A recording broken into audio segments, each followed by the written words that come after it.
আজ পৃথিবী যদি শান্তির পৃথিবী করতে চায়, সমাজ যদি শান্তির সমাজ বানাইতে চায়, পরিবার যদি শান্তির পরিবার বানাইতে চায়, বলুন তো প্রত্যেকের অন্তরে পরপারের ভয় থাকার দরকার আছে না নাই? এখন বুকে হাত দিয়ে আপনারা বলেন, সত্য করে আমাকে রিপোর্ট দেন, বাংলাদেশের কয়জন মুসলমানের রবের সামনে দাঁড়াইতে হবে এই ভয় আছে? নামাজও করে, সুদের বিজনেসও করে, তার মানে রবের ভয়, রবের সামনে দাঁড়াইতে হবে এইটা এখনো তার ভিতরে ঢুকে নাই। নামাজও করে, হজও করে, ওমরাও করে, টেবিলের নিচ দিয়ে টাকার বান্ডিল নেওয়া এখনো তার বন্ধ হয় নাই। দেখবেন অনেক সময় বলে যে স্যারকে চা খাওয়ানোর জন্য 1 লক্ষ টাকা দিতে হবে। জিজ্ঞেস করতে চাই, চাটা কত বড় আর কি দিয়ে তৈরি যে 1 কাপ চা খাইতে 1 লক্ষ টাকা লাগে? বুঝলেন কি আমার কথা?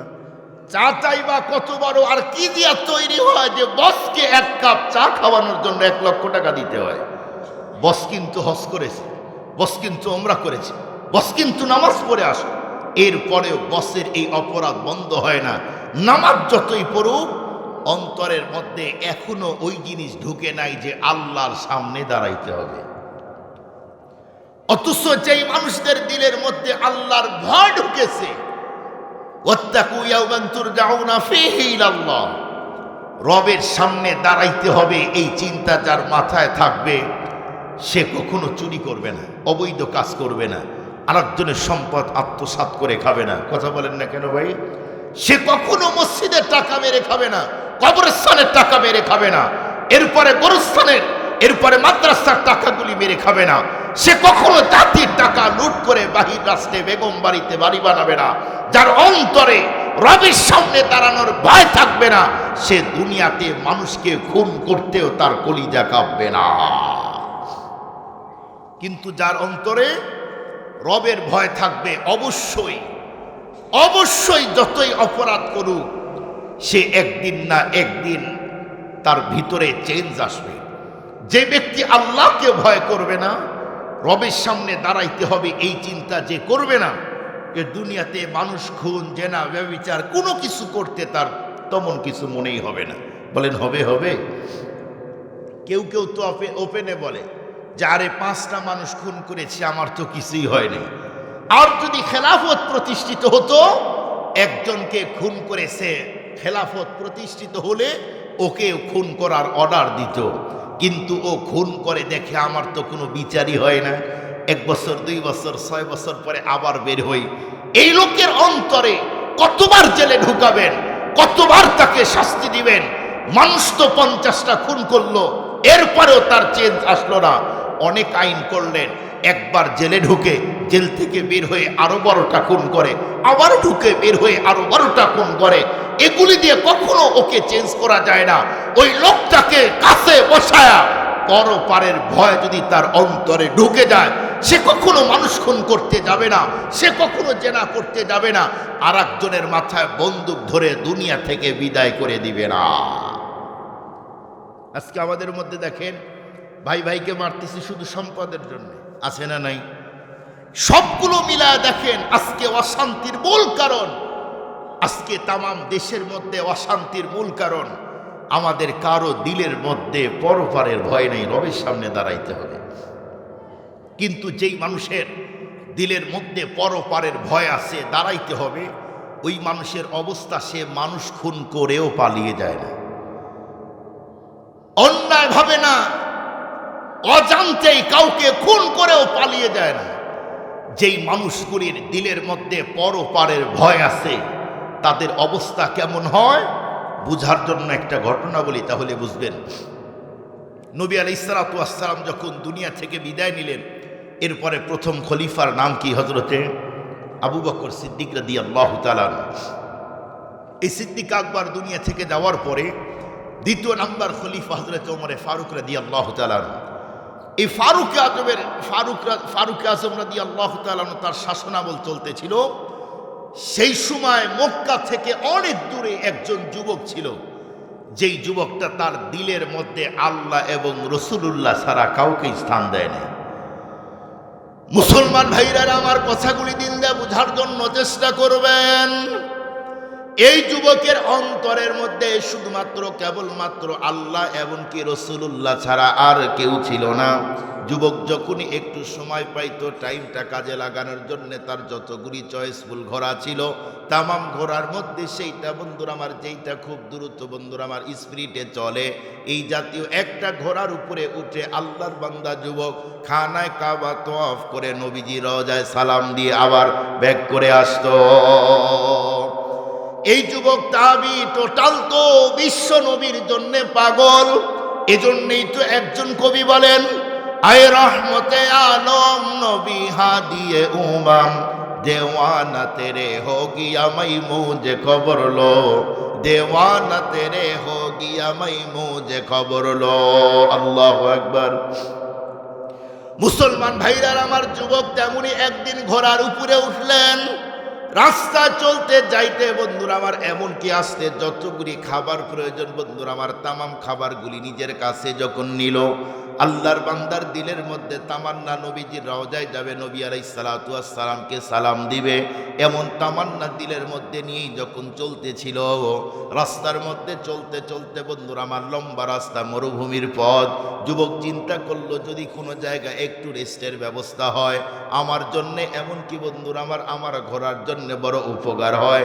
এ টার্গেট করে যুবক যখন চলতেছিল, অনেক লম্বা রাস্তা যাওয়ার পরে এক জায়গায় নজর করে দেখে বিশাল বড় সুন্দর একটা বন্ধুরা আমার খেজুরের গাছ দেখা যায়। যুবক তাবি সেই মুহূর্তে গাছের নিচে বসলেন। এরপরে নিজের খাবারগুলি বের করে একের পর এক খাবারগুলি খেয়ে ফেললো। এরপরে যুবক চিন্তা করলো লম্বা টাইম তো আবার যাইতে হবে, একটু বন্ধুরা আমার এখন আমি একটু রেস্ট করি। যেই মুহূর্তে যুবক খেজুরের গাছের সঙ্গে টেক লাগাইলো, মুহূর্তের মধ্যে যুবকের চোখের মধ্যে আল্লাহ পাক কুদরতের ঘুম দিয়ে দেয়। এদিক দিয়ে ঘোড়া কুদার কারণে বন্ধুরা আমার যখন ছটফট করতেছিল, ঘোড়া বারবার যখন লাফালাফি করতেছিল, সেই মুহূর্তে ঘোড়াকে যে গাছের সঙ্গে বেঁধে দেয় ওই গাছটা থেকে বন্ধুরা আমার রশিটাও খুলে যায়। মুসলমান ভাইরা আমার, এক করে যায় ঘোড়ার ক্ষুধার কারণে কি করবে? ঘোড়া একটু নজর করে দেখলো অনেক দূরে একটা ছোট্ট ঘাসের মতো দেখা যায়। ঘোড়া সেই মুহূর্তে হাঁটি হাঁটি পা করে খেজুরের বাগানের মধ্যে ঢুকলো। ছোট্ট বন্ধুরা আমার খেজুরের চারাগুলি হয়েছে। ঘোড়া ঢুকার পরে তামাম গাছগুলি খেয়ে ফেললো, এমনকি পা দিয়ে গাছগুলি পদপিষ্ট করে দেয়। এক পর্যায়ে লম্বা টাইম বন্ধুরা আমার ঘোড়া গাছগুলি খেয়ে শেষ করে দিয়েছে। এদিক দিয়ে এই বাগানের মালিক একজন বৃদ্ধ মানুষ দুইটা সন্তানকে বলল, আব্বু লম্বা টাইম পার হয়ে গেছে, এখন পর্যন্ত বাগান দেখতে যাওয়া হয় নাই, এই মুহূর্তে তোমরা দুই ভাই একটু বাগানটা দেখে আসো। দুই ভাই তখন দেখে বলল, আব্বু না না না না, কোন অবস্থাতে এই রোদের মধ্যে দুপুরের টাইম বাগানে যাওয়া যায় না। এক পর্যায়ে সেই মুহূর্তে দুইটা বন্ধুরা আমার সন্তানকে বৃদ্ধ বাবা ডেকে বলল, বাবা এখন পর্যন্ত তোমাদের দিলের মধ্যে সম্পদের মায়া ঢুকে নাই, এখন পর্যন্ত আমার সম্পদ বন্ধুরা আমার তোমরা দেখাশোনা করতে পারো না। এক পর্যায়ে বন্ধুরা আমার বাবা তখন ডেকে বলল, শোনো আজকে আমি নিজেই লাঠি নিয়ে আমার বাগান দেখতে যাব, তোমাদের দুই ভাইকে এখন যাইতে হবে না। মুসলমান ভাইরা আমার, দুই ভাই হাঁটি হাঁটি বন্ধুরা আমার বাবা তখন একাই চলা শুরু করলো। বাবা যতই খেজুরের বাগানের দিকে যায় নজর করে দেখে কিরে আমার খেজুরের বাগানের মধ্যে বিশাল বড় একটা ঘোড়া দেখা যায়। সেই মুহূর্তে বন্ধুরা আমার বাবা দূর থেকে যতই নজর করে কাছে যায় না আমার বাগানের মধ্যে। ব্যাক করে যা বৃদ্ধ লোকটা নিজের হাতের মধ্যে একটা পাথর উঠায় নিল। ওনার টার্গেট হলো আমি ঘোড়াকে মেরে ফেলবো না, ঘোড়াকে তাড়িয়ে দিব। এ টার্গেট করে বন্ধুরা আমার একদম কাছে আসার পরে বাবা যেই মুহূর্তে বন্ধুরা আমার বৃদ্ধ লোকটা পাথর যখন হাতে নিয়ে ঘোড়ার দিকে নিক্ষেপ করেছে, ঘোড়ার এমন একটা পয়েন্টে লেগেছে, লাগার সঙ্গে সঙ্গে ঘোড়া জমিনের মধ্যে পড়ে মরে যায়। যেই মুহূর্তে ঘোড়া জমিনের মধ্যে পড়ে তরপাইতে মরে গেল, বৃদ্ধ লোকের দিলের মধ্যে ভয় ঢুকে গেল, হায় হায় আমি একজন মানুষ হয়ে আর একজন মানুষের সম্পদ আমি নষ্ট করে দিলাম। আমি একজন মানুষে আরেকজন মানুষের হক আমি নষ্ট করে দিলাম, আমি একজন মানুষে আরেকজনের বন্ধুর আমার ঘোড়াকে মেরে ফেললাম। এখন যদি এই ঘোড়ার মালিক আমাকে দুনিয়াতেই ক্ষমা না করে, কিয়ামতের দিন কোনো অবস্থাতেই আল্লাহর আদালতে দাঁড়ানোর ক্ষমতা আমি বৃদ্ধ লোকের নাই। আল্লাহু আকবার বলেন, আল্লাহু আকবার। ওই যুগের মানুষ ইচ্ছা করে তো ঘোড়াকে মারে নাই, শুধুমাত্র কেবলমাত্র ঘোড়াকে তাড়িয়ে দেওয়ার জন্য যখন পাথর নিক্ষেপ করেছে, কিন্তু ঘোড়ার এমন একটা পয়েন্টে লেগেছে, ঘোড়া মুহূর্তের মধ্যে জমিনে পড়ে মরে গেল। আমাদের দেশের মানুষের অবস্থা কি? রাস্তায় চলে, গাড়ির নিচে যদি ছাগল মুরগি হাঁস পরে, বলেন পিকা বাঁচতে দেয় না জোরে দেয়? সত্য করে বলেন না কেন? আসতে দেয় না জোরে দেয়? একজনের হাঁসের দাম 500 টাকা, সেই টাকা না দেওয়ার ভয়ে স্পিরিট দিয়ে পালিয়ে যায়। আপনি তো একজনের সম্পদ নষ্ট করলেন, একদিন না একদিন আপনার মরণ হবে, কিয়ামতের দিন বিচার হবে। কেন? আপনি তো মানুষের হক নষ্ট করেছেন। মনে রাখবেন, হক দুই রকম, একটা আল্লাহর আর একটা হলো বান্দার। আল্লাহর হক হলো নামাজ, রোজা, হজ, যাকাত, এগুলি আল্লাহর হক। কোনো মানুষ যদি আল্লাহর হক নষ্ট করে, আল্লাহ পাক ক্ষমা করে দিতে পারে। বলেন, আল্লাহ যদি ক্ষমা করে, কারো কি কথা বলার যোগ্যতা আছে? কেউ কি বলতে পারবে আল্লাহ কেন ক্ষমা করলেন? না, আল্লাহর উপরে তো আর কেউ নাই। আল্লাহ পাক রব্বুল আলামিন তার হক নষ্ট করলে ক্ষমা করে দিতে পারে। কিন্তু কোনো মানুষ যদি মানুষের হক নষ্ট করে, অবশ্যই এই লোককে আল্লাহর আদালতে দাঁড়াইতে হবে, সেই দিন বাঁচার কোনো কায়দা থাকবে না। আমাদের দেশের মানুষ এখন অনেকভাবে হক নষ্ট করে।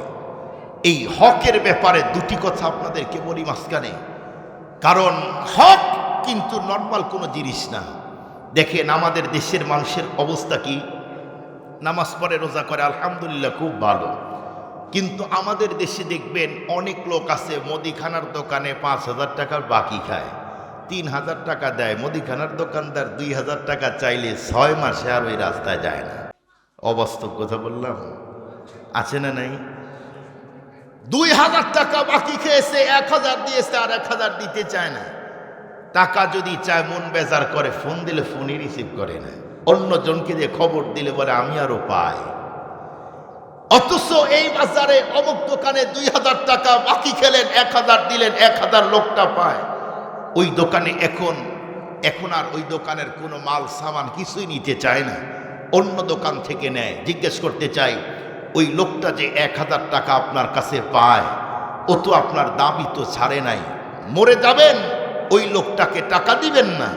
বলুন, কিয়ামতের দিন ওই লোকটা কি ছেড়ে দিবে? একটু কথা বলেন। কেন? সে তো পাওনাদার, এটা তার হক, এটা দিতেই হবে। আপনি যদি 10 ওয়াক্ত নামাজ না পড়েন, আল্লাহ মাফ করে দিতে পারে, কিন্তু কিয়ামতের দিন এই লোকটা যতক্ষণ পর্যন্ত ক্ষমা না করবে, ততক্ষণ পর্যন্ত কেউ আপনাকে আল্লাহ আপনাকে ক্ষমা করবে না। বলেন, এই সিস্টেম হক নষ্ট করার লোক আছে না নাই? শুধু কি এখানে, আরো কত আছে। এই পৃথিবীর অনেক বাবা আছে, বর্তমান সময়ের মারাত্মক একটা সমস্যা, ছেলের নামে বাড়ি দেয়, ছেলের নামে গাড়ি দেয়, ছেলের নামে ভিটা দেয়, ছেলের নামে দোকান দেয়, আর মেয়েটাকে অল্প কিছু দিয়ে পাঠায় দেয়, তারায় দেয়। আছে না নেই? বাবা নিজের সন্তানকে, ছেলেটাকে বাড়ি দেয়, গাড়ি দেয়, দোকান দেয়, উন্নত জায়গা দেয়, কিন্তু কন্যাকে যে ঠকাইলেন, এটা কি অন্য জায়গা থেকে ভাড়া করে নিয়ে আসছেন? এটা তো নিজেরই। কোরআন পড়েন, বাবার সম্পদ, ছেলে যদি বাবার বাড়ি পায়, ভিটা পায়, দোকান পায়, উন্নত জায়গা পায়, মেয়েটাও সেখানে পায়। বাবার যত জায়গা সম্পদ, সন্তানের যেমন হক আছে, মেয়েটারও হক আছে। কোন বাবা যদি ছেলেটাকে শুধু উন্নত জায়গা দেয় আর মেয়েটাকে ঠকায়, এই বাবা যতই হাতি হোক, কাশি হোক, নামাজ পড়তে পড়তে কপাল কালা হয়ে যাক, অবশ্যই একদিন আল্লাহর আদালতে দাঁড়াইতে হবে, বাঁচার কায়দা থাকবে না। অবশ্যই দাঁড়াইতে হবে, অবশ্যই দাঁড়াইতে হবে। বলেন, এই হক এখন নষ্ট হচ্ছে না? অ্যাভেলেবেল। এদেশের সমাজের যারা নেতা আছে, ওরা আগে এসে বলে, আরে মেয়েরা সম্পদ পায় না, বা ছেলেরাই সব পায়। ফতুয়া দেওয়া শেষ, বড় মুফতি সাহেব। কথা বলেন না কেন? যেই নেতা বাবার পক্ষ নিয়ে মেয়েটাকে ঠকাইলো, ওই নেতাকেও আল্লাহর আদালতে দাঁড়াইতে হবে। ছেলে যদি ডাবল পায়, মেয়ে পাবে সিঙ্গেল, অবশ্যই মেয়েটাকে দিতে হবে। কেন দিবেন না? ওর তো এটা পাও না, এটা তার হক। কত বাবা আছে মেয়ের সঙ্গে ভেজাল করে তাড়িয়ে দেয়। আবার কত ভাই আছে বাবা চলে গেল, বোনের সম্পদ তার কাছে আছে, বোনেরটা চাইলে দিতে চায় না।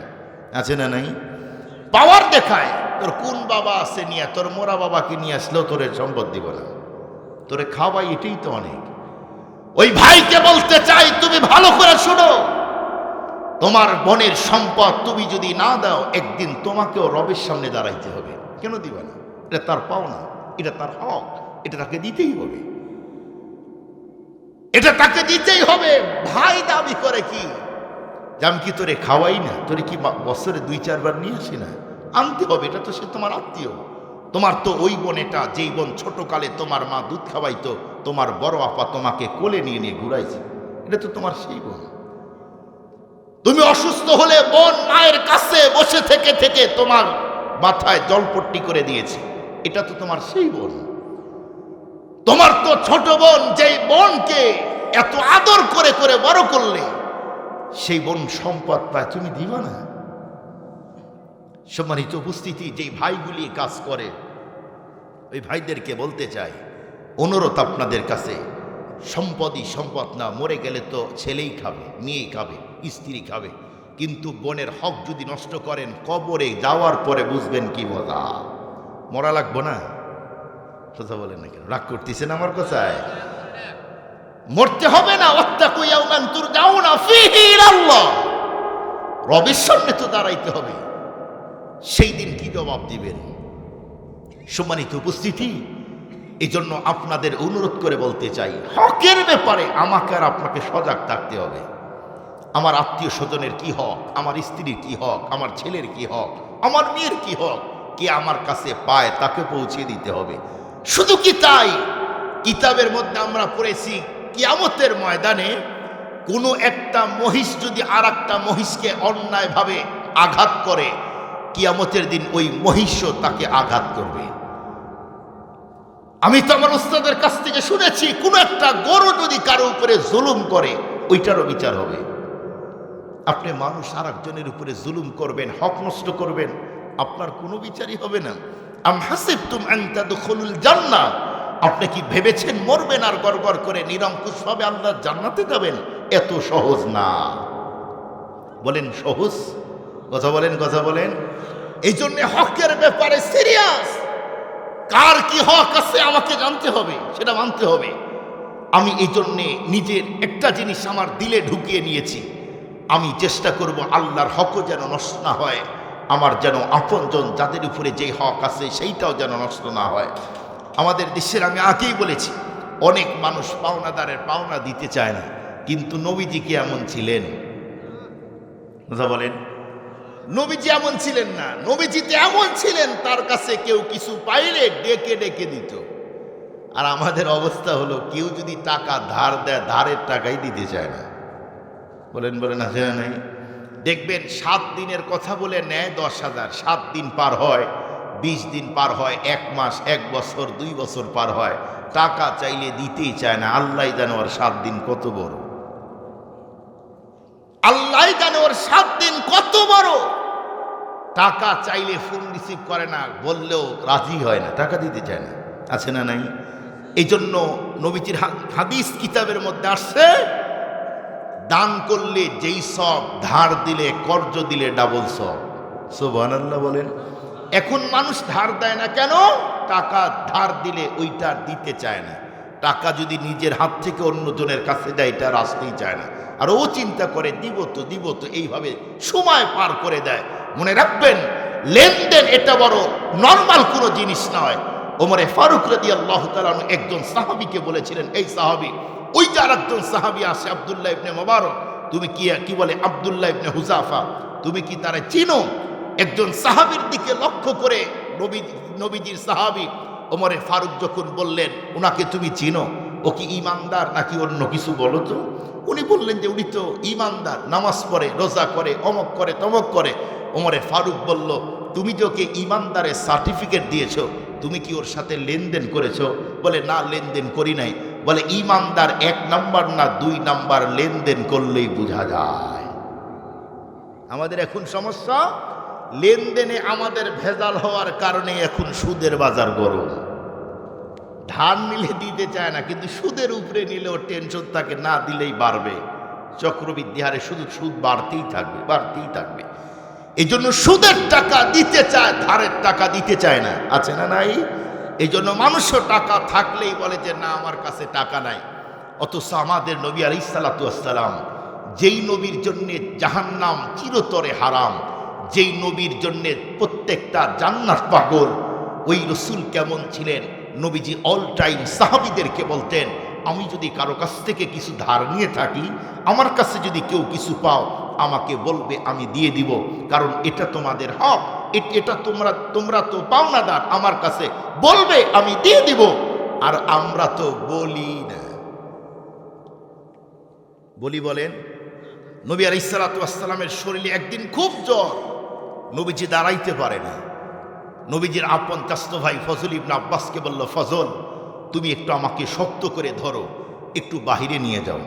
নবীজিকে যখন বাহিরে নেওয়া হলো, ফজল ইবনে আব্বাসকে নবী আলাইহিস সালাতু ওয়াস সালাম বলল, ফজল আমার যে জ্বর, আমার মনে হয় অন্তিম মুহূর্ত চলতেছে, আমি মনে হয় লম্বা টাইম আর বাঁচবো না।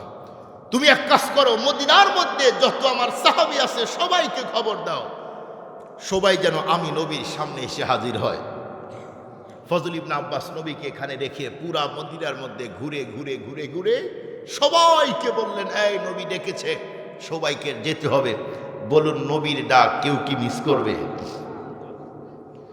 মুসলমান ভাইরা আমার কথাগুলি দিল দিয়ে বুঝার জন্য চেষ্টা করবেন। এক পর্যায়ে আল্লাহর পয়গম্বর বিশ্ব নবী জনাবে মুহাম্মাদুর রাসূলুল্লাহ সাল্লাল্লাহু আলাইহি ওয়াসাল্লাম, নবীজি সেই মুহূর্তে বন্ধুরা আমার তামাম সাহাবীদেরকে যখন ডেকেছে, তামাম সাহাবা একরাম বন্ধুরা আমার যখন নবীজির সামনে হাজির হয়, এক পর্যায়ে আল্লাহর পয়গম্বর সাহাবীদেরকে তখন ডেকে বলল, সাহাবী আমার শরীরের মধ্যে এখন এমন জ্বর শুরু হয়েছে, মনে হয় আমি লম্বা টাইম পর্যন্ত দুনিয়াতে বাঁচব না। যেই মুহূর্তে বলছে সাহাবী আমি মনে হয় লম্বা টাইম আর বাঁচব না, সমস্ত সাহাবা একরাম বন্ধুরা আমার কান্না শুরু করে দিল। কারণ হলো প্রত্যেকটা সাহাবী বন্ধুরা আমার নিজের জীবনের চেয়ে নবীকে বেশি মহাব্বত করেছে। নবী আলাইহিস সালাতু ওয়াস সালাম দুনিয়ার মধ্যে থাকবে না, এইটা তো হতেই পারে না। অনেক সাহাবী এমন আছে নবীজিকে তখন ডেকে বলল, নবীজি ঘরের মধ্যে যদি কোনো খাবার না থাকতো, আপনাকে দেখলে আমার ক্ষুধা নিবারণ হয়ে যাইত। নবীজি যখন আমার মনের মধ্যে পেরেশান হইতো, আপনাকে দেখলেই আমার পেরেশান দূর হতো। কিন্তু এখন যদি আপনি না থাকেন, আমি কার কাছে গেলে আমার সমস্যার সমাধান হবে? কোন সাহাবী ডেকে বলল, নবীজি এ দুনিয়াতে আপনার চেহারা দেখলে দিলের সমস্ত জ্বালা মিটে যায়, এখন যদি আপনার মরণ হয় আমরা কেমন করে থাকবো? এক পর্যায়ে আল্লাহর পয়গম্বর সাহাবীদেরকে তখন ডেকে বলল, সাহাবী কেউ যদি আমার কাছে টাকা পাও এই মুহূর্তে বলো, আমি তাদের টাকাগুলি পরিশোধ করে দুনিয়া থেকে বিদায় নিতে চাই। কারণ পরপারে কোনো মানুষ যদি আমার কাছে টাকা পাও, আল্লাহর সামনে দাঁড়ানোর যোগ্যতা আমি বিশ্ব নবীর নাই। মুসলমান ভাইরা আমার তখন একজন সাহাবী দাঁড়িয়ে গেল, এরপরে ডেকে বলল, নবীজি আমি আপনার কাছে এত দিরহাম পাই। এক পর্যায়ে আল্লাহর পয়গম্বর তখন বলল, সাহাবী তুমি যে আমার কাছে টাকা পাও, কোথায় তোমার কাছ থেকে টাকা নিয়েছিলাম? সাহাবী তখন বলল, নবীজি অমুক জায়গায় আপনি আমার কাছ থেকে টাকা নিয়েছেন। নবীজি ফজল ইবনে আব্বাসকে তখন ডেকে বলল, ফজল এই মুহূর্তেই তুমি আমার ঘরের মধ্যে যাও, টাকাগুলি নিয়ে এসে ওর হাতে দিয়ে দাও। এক পর্যায়ে ফজল আসার পরে যখন তার হাতে টাকাগুলি দিয়ে দিল, নবী আলাইহিস সালাতু ওয়াস সালাম সেই মুহূর্তে আবার সাহাবীদেরকে বলল, সাহাবী আমি যদি কাউকে আমার মুখ দিয়ে বন্ধুরা আমার কষ্ট দেই, তাহলে তোমরা আমাকে গালি দাও। আমি যদি কাউকে আমার কোনো অঙ্গ দিয়ে আঘাত করি, তাহলে বদলা নাও। আমি যদি কাউকে আমার হাত দিয়ে অন্যায়ভাবে আঘাত করি, আজকে তোমরা বদলা নিয়ে নাও। কারণ কোনো অবস্থাতেই আল্লাহর সামনে দাঁড়ানোর ক্ষমতা আমার নাই। কথা বলতেই বন্ধুরা আমার একজন সাহাবী তখন দাঁড়িয়ে গেল। এরপরে নবী আলাইহিস সালাতু ওয়াস সালামকে ডেকে বলল, নবীজি অমুক যুদ্ধের মধ্যে আপনি ঘোড়ার উপরে ছিলেন, আপনার একদম নিকটে আমি দাঁড়িয়েছিলাম। সেই মুহূর্তে আপনি যখন লাঠি ঘুরাইতেছিলেন, সেই মুহূর্তে আপনার সেই লাঠি আমার বডির উপরে এমনভাবে লেগেছিল, আমি কোনো অবস্থাতেই ওই লাঠির আঘাত সহ্য করতে পারি নাই। নবীজি আজকে আমি সে আঘাত করে বদলা নিতে চাই। আল্লাহর পয়গম্বর ফজলকে ডেকে বলল, ফজল কই? যেই মুহূর্তে ফজল ইবনে আব্বাস রাদিয়াল্লাহু তাআলা আনহু নবী আলাইহিস সালাতু ওয়াস সালামের কাছেই যখন হাজির হলো, নবীজি তখন ফজল ইবনে আব্বাসকে ডেকে বলল, ফজল যাও যাও, এই মুহূর্তে সেই যুদ্ধের লাঠি আমার কন্যা ফাতেমার ঘরে আছে। এক পর্যায়ে ফজল ইবনে আব্বাস বন্ধুরা আমার পাখির মতো উড়াল দিল। দেওয়ার পরে ফাতেমাকে তখন ডেকে বলল, ফাতেমা এই মুহূর্তে নবীজির যুদ্ধের সেই লাঠি আমার হাতে দিয়ে দাও। মুসলমান ভাইরা আমার যখন বলল, ফাতেমা নবীজির যুদ্ধের লাঠি আমার হাতে দাও, ফাতেমা তখন ডেকে বলল, ফজল যুদ্ধের লাঠি আব্বু কি করবে? কারণ আমার বাবার বডির মধ্যে 3 দিন জ্বর, বাবা তো এখন উঠতে পারে না, লাঠি দিয়ে কি করবে? ফজল ইবনে আব্বাস বন্ধুরা আমার তামাম ঘটনা শোনায় দিল। আপনারা বুঝে থাকলে বলুন তো দেখি, বাবার বডির উপরে আক্রমণ করবে একজন সাহাবী, আর ফাতেমা কি ঘরের মধ্যে হতে ওই লাঠি তার হাতে দিবে? ফাতেমা তখন ডেকে বলল, না না, কোনো অবস্থাতেই আমি যুদ্ধের সেই লাঠি দিতেই চাই না। ফজল তখন ডেকে বলল, ফাতেমা তোমাকে যুদ্ধের লাঠি দিতেই হবে, কারণ নবী আলাইহিস সালাতু ওয়াস সালাম যুদ্ধের লাঠি দিতে বলছে। এক পর্যায়ে ফাতেমা ঘরের মধ্যে হতে যুদ্ধের লাঠি নিয়ে আসলেন।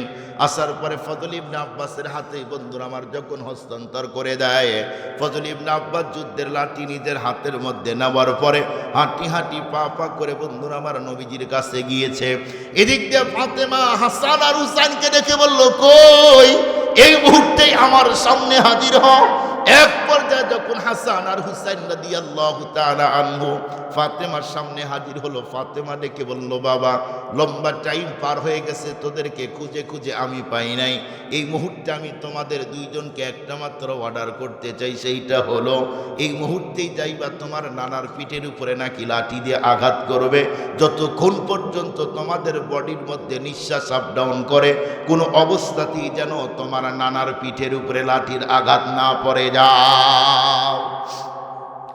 মুসলমান ভাইরা আমার যখন দুই ভাই যাইতেছে দৌড়িয়ে দৌড়িয়ে, একবার রাস্তার মধ্যে পড়ে, আবার উঠে, আবার পরে আবার উঠে। এদিকটা ফজল ইবনে আব্বাস বন্ধুরা আমার বিশ্ব নবীর কাছে যাওয়ার পরে বলল, নবীজি এই যে যুদ্ধের সেই লাঠি আপনার হাতের মধ্যে দিয়ে দিলাম। এক পর্যায়ে নবী আলাইহিস সালাতু ওয়াস সালাম বন্ধুরা আমার যুদ্ধের লাঠি হাতের মধ্যে নিল। এরপরে সাহাবীকে তখন বলল, সাহাবী এই যে তোমার হাতে যুদ্ধের লাঠি দিয়ে দিলাম। সাহাবী বন্ধুরা আমার যুদ্ধের লাঠি নিয়ে নবীর একদম পিছনে গিয়েছে। এরপরে আল্লাহর পয়গম্বরকে তখন বলল, নবীজি যুদ্ধের ময়দানে আমি বস্ত্রহীন ছিলাম, আমার বডিতে কোনো কাপড় ছিল না, এই মুহূর্তে আপনার পিঠটা আপনি ফাঁকা করে দেন। যেই মুহূর্তে বলছে নবীজি আপনি পিঠ ফাঁকা করেন, আপনার খালি পিঠের উপরে আঘাত করব, সিদ্দিক আকবর দৌড়ে এসে সাহাবীর পা জড়ায় ধরলো। এরপরে সাহাবীকে তখন ডেকে বলল, সাহাবী তুমি কেমন করে আমার নবীর বডির উপরে আক্রমণ করবে? আমি আবু বকর পিঠটা খুলে দিলাম, যত মন চায় আমার বডির উপরে মারো, মারতে মারতে আমাকে শহীদ করে দাও, আমার কোনো দুঃখ আর কষ্ট নাই। এরপরেও তুমি নবী অসুস্থ, নবীর বডির উপরে আক্রমণ করো না। এরপরে ওমরে ফারুক দৌড়ে এসে বলল, এই সাহাবী আবু বকরের পিঠটা যদি পছন্দ না হয়, আমি ওমরের পিঠটাও কি তোমার পছন্দ হয় না? এই মুহূর্তে আমার পিঠের উপরে আঘাত করো। এরপরেও আমার নবীর পিঠের উপরে তুমি আঘাত করো না, নবী আমার অসুস্থ, নবী সহ্য করতে পারবে না। হযরতে ওসমান দৌড়ি আসার পরে বলল, আমাকে তুমি আঘাত করো। ওমরে ফারুকের যদি পিঠটা পছন্দ না হয় আমাকে আঘাত করো। হযরতে আলী দৌড়াই আসলেন, সালমান ফার্সি দৌড়িয়ে আসলো। এদিক দিয়ে হাসান আর হুসাইন দৌড়ে এসে ডেকে বলল, এই নবীর সাহাবী, যেই নানার পিঠের উপরে বারবার আমরা উঠেছি, যেই নানাকে আমরা ঘোড়া বানায় চললাম, আজকে সেই নানার পিঠের উপরে আঘাত করবে। আমরা দুই ভাই দাঁড়িয়ে দাঁড়িয়ে দেখব, তা তো হতেই পারে না। আমরা দুই ভাই এখন তোমার সামনে আমাদের দুইজনের পিঠটা অক্ষ করে দিলাম, আমাদের মারতে মারতে শহীদ করে দাও, এরপরেও আমার নানার পিঠে আঘাত করো না। মুসলমান ভাইরা আমার, নবীজি তখন ডেকে বলল, নানা ভাই এখান থেকে যাও। সেই মুহূর্তে বিশ্ব নবী সাহাবীকে বলল, সাহাবী এই মুহূর্তে আমার পিঠটা তোমার সামনে ওপেন করে দিলাম, আমার বডির উপরে আঘাত করো, দুনিয়াতেই বদলা নাও, পরপারে কোনো অবস্থাতেই রবের সামনে দাঁড়াইতে পারবো না। এক পর্যায়ে সাহাবা একরাম বন্ধুরা আমার যখন হাউমাউ করে কান্না করছে, নবী আলাইহিস সালাতু ওয়াস সালাম সাহাবীকে তখন বলল, সাহাবী এই মুহূর্তে আমার পিঠের উপরে তুমি আঘাত করে দাও। এক পর্যায়ে সাহাবী যখন লাঠি উপরে উঠাইলো, এরপর নবীর পিঠে আঘাত করবে, সেই মুহূর্তে সাহাবী লাঠি পিছন দিক দিয়ে ফেলে দিল। এরপরে সাহাবী নবীজির বন্ধুরা আমার মোহরে নবুয়তের উপরে নিজের ঠোঁটটা লাগায় তখন বন্ধুরা আমার মধুর একটা মজার চুমা দিয়ে দেয়। আল্লাহু আকবার বলেন, আল্লাহু আকবার। নবী আলাইহিস সালাতু ওয়াস সালামকে মারতে গিয়ে লাঠি পিছন দিক দিয়ে ফেলে দিয়ে নবীজির মোহরে নবুয়তের উপরে একটা চুমা দিয়ে দেয়। সুবহানাল্লাহ বলে। সমস্ত সাহাবী তখন আনন্দের কান্না করছে। নবী জিজ্ঞেস করলো, তুমি না আমার পিঠে আঘাত করবে, তুমি না মেরে এমনটি করলে কেন? সাহাবী তখন কান্না করার বলো, গো নবী, আমি তো আপনাকে আমার স্ত্রী সন্তান সম্পদ সব কিছুর চেয়ে আপনাকে বেশি মহব্বত করি, এত মহব্বত আপনাকে করি যার ভাষা আমি আপনাকে বুঝাইতে পারবো না। আমার দিলে কতটুকুন আপনার মহব্বত ভালোবাসা এটা বুক চিরেও আপনাকে দেখাইতে পারবো না আমি। কিন্তু নবীজি, যাকে এত মহব্বত করি, আপনাকে এত মহব্বত করি, মহব্বতের জায়গায় আপনার বডির উপরে আক্রমণ করব তা তো হতেই পারে না, এমন করলে কেন? সাহাবী বললেন, নবীজি আমার যে আমল যে ঈমান, পরপারে হয়তো মুক্তি পাবো না, কিন্তু আপনার মোহরে নবুয়তে এই সুযোগে চুমা দিলাম যেন পরপারে আল্লাহ পাক আমাকে জাহান্নামের মধ্যে না পুরায়।